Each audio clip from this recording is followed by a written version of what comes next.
Astrology research centre Hoshiarpur से। लाल किताब में बचत के बारे में क्या बताया गया है और खर्च के बारे में। आजकल ये बड़ी समस्या है लोगों के कि बचत कम होती है और बचत कैसे की जाए।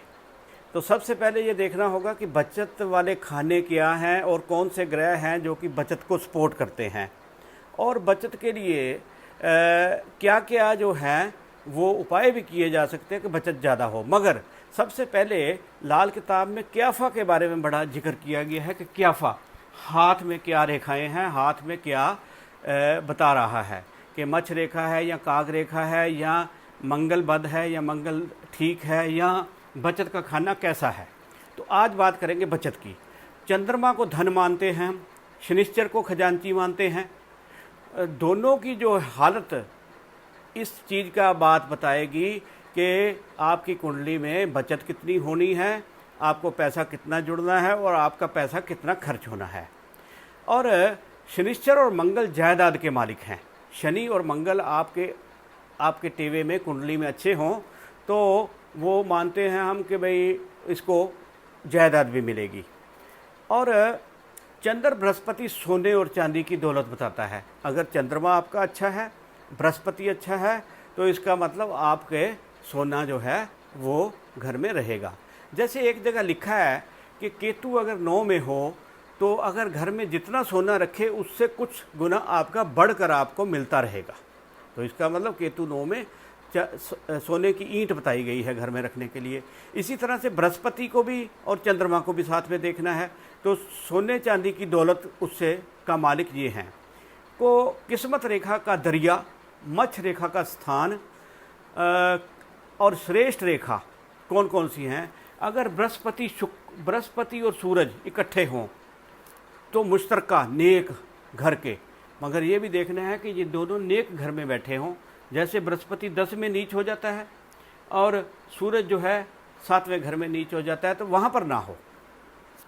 बृहस्पति सूर्य मुश्तरका नेक घर के और दोनों साथी ग्रह या जुदा जुदा, जैसे जुदा जुदा हो, एक यहाँ हो एक यहाँ हो, तो दोनों की आपस में हम समझते हैं भी मुश्तरका हो गए अपने से 7वें घर से।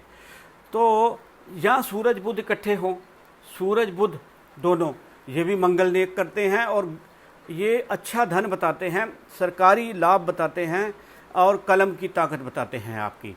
और इसी तरह से अगर हम देखें कि भाई हाथ से क्या, हाथ में 3 तरह का है, वो मैं बाद में बताता हूँ। पहले थोड़ा सा ग्रहों के बारे में बात कर लें कि शनि और सूरज जो मुश्तरका हैं ये खर्च करवाते हैं। शनि और सूरज अगर इकट्ठे हों, दोनों वैसे दुश्मन हैं आपस में, मगर कई बारी देखना पड़ता है कि कुंडली में वो अच्छा फल देते हैं कि बुरा फल देते हैं। इसलिए ये दोनों मुश्तरका वैसे तो खर्च का बताते हैं कि खर्च कैसे होगा। हाथ से भी हम बड़ा सिंपल है, आप देखेंगे कि इतना सिंपल है कि आप जान जाएंगे कि भी कैसे हम देख सकते हैं भी खर्च कितना होगा और बचत कितनी होगी।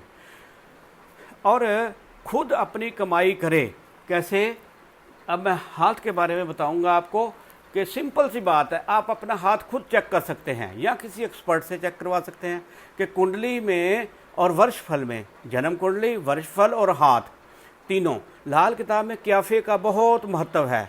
जगह जगह पर उन्होंने क्याफे के बारे में बात की है कि हाथ की रेखा यहाँ होगी, मछ रेखा यहाँ होगी, या कौन सी रेखा है जो कि आपको अच्छा करती है, कौन सी रेखा जो है सेहत के लिए ठीक है, कौन सी जो है ख़राब है। तो अब 3 तरह से आप हाथ देख सकते हैं। नंबर 1, खर्च और बचत कैसे होगी। आपकी हथेली में अगर त्रिकोण का निशान बनता होगा तो उसमें जो लाइफ लाइन की तरफ, इस तरफ जो है वो खर्च है, और इस तरफ जो है, जो आपकी ये साइड है, जैसे ये त्रिकोण बनता है तो इस साइड में जो हम वो देखते हैं कि भाई अगर ये दोनों खाने आपस में बटे हुए हैं तो अगर ये बड़ा है तो आपका खर्च ज़्यादा होगा और बचत कम होगी। अगर ये ज़्यादा है, जो लिटिल फिंगर की तरफ वाला है, या आप कह सकते हैं कि चंद्रमा के माउंट की तरफ है, तो आपको जो है बचत ज़्यादा होगी। अब दूसरा क्या है कि त्रिकोण का निशान हथेली के बीच में हो, बीच में से रेखा जा रही हो। रेखा कौन सी होती है? वो फेट लाइन, जो कि आपकी आय के बारे में भी बताती है। तो इसमें अगर दोनों बराबर हों तो बचत भी बराबर है आपकी और खर्च भी बराबर है। इसके बाद क्या है, तीसरी जो जड़ी बड़ी महत्वपूर्ण है बात, कि आप खुद अपने पैरों पर खड़े इंसान खुद अपनी कमाई करें। अगर ये खुला हुआ हो ये, और इधर से भी जुड़ी ना हो, जो ये रेखा है आपस में लाइफ लाइन से जुड़ी ना हो, ये लाइफ लाइन से जुड़ी होगी, ये भी लाइफ लाइन से जुड़ी हो सकती है, मगर ये जो है लाइफ लाइन से जुड़ी नहीं हुई, नीचे से भी ये खाली है, तो ये क्या कहते हैं कि खुद अपनी कमाई करे। अगर खुला हो तो फेट लाइन, इसको कहते हैं कि फेट लाइन बहुत अच्छी है, अपनी कमाई से खुद इंसान अच्छा बनता है। और जायदाद के बारे में, अगर हथेली लंबी, ये बड़ी महत्वपूर्ण बात है लाल किताब में, कि अगर आपकी ये हथेली लंबी हो और उंगलियां छोटी हों तो आपको जद्दी जायदाद भी मिलेगी और आपके सफलता भी मिलेगी। ये जो चीज़ है ये आपकी लंबी होनी चाहिए, ये आपके उंगलियां जो हैं ये ज़्यादा लंबी इससे नहीं होनी चाहिए, तो हाथ जो है वो बहुत सफल होगा। इसलिए आप हाथ से भी देख सकते हैं, मगर कुंडली का पूर्ण विश्लेषण करवाइए किसी विद्वान से और वर्षफल बनवाइए। वर्षफल के बाद उसका हाथ का भी उसका क्याफा देखकर जो है आप कर सकते हैं। सत श्री अकाल।